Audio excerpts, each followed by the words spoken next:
Papansin ko, pag start ako, masarap ulam ko ah. No choice lang talaga ako doon, kaya walang ibang tinda.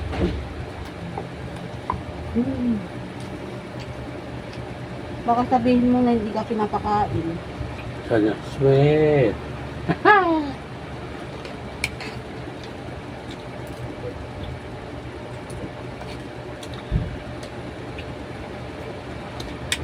Alam nyo na. Legit. May mga asawa. Gusto masarap na ulam. Kapal, Mag-straight ka sa trabaho nyo. kapal mo ah.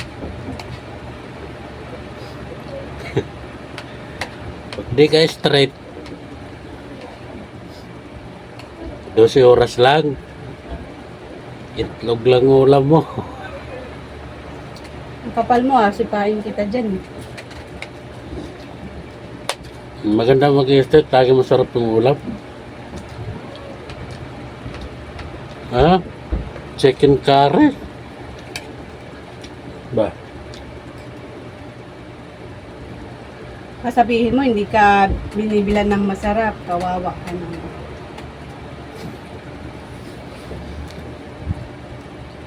Napapansin ko lang. Itong mga nakarang araw, Inibigay mo nga lang sa akin budget, 100. ako pa sinisi.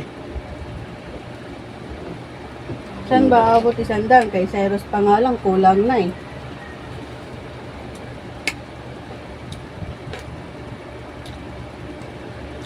Sabi 100.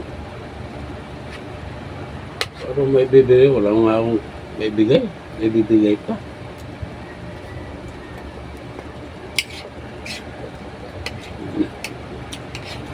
Na. May mga asawa dyan. May technique para masarap ang ulam.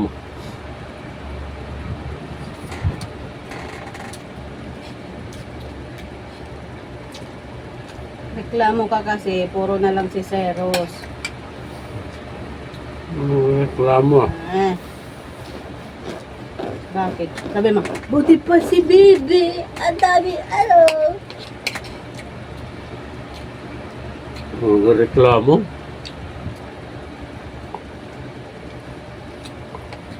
Ano karap pa ito magreklamo? Ako nga panty, hindi mo mabilan eh. Tingnan mo panty ko, butas-butas na. Hindi na nga ako nagsusuot. Wala nang garter. Yung susuot? Langganin yan. Wala nang garter. Kung wala akong mabilhan, Reklamo kaya wala na sa pante. Hindi na daw siya nagpapante. Lalanggamin niya. ganda nga yan eh. Mamaga yan.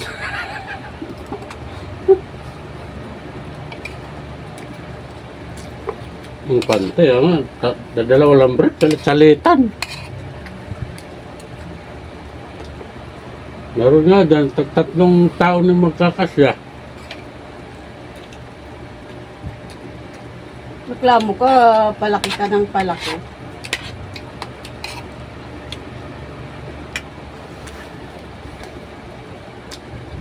Alam nyo na. Yung asawa, bilan nyo ng panty mga asawa nyo kay makapagpanten, wala nang masok sa panty, langgamin yan. Ganda nga yan eh, diretso na lang. Diretso. Baho. Baho yun. Puro langgam.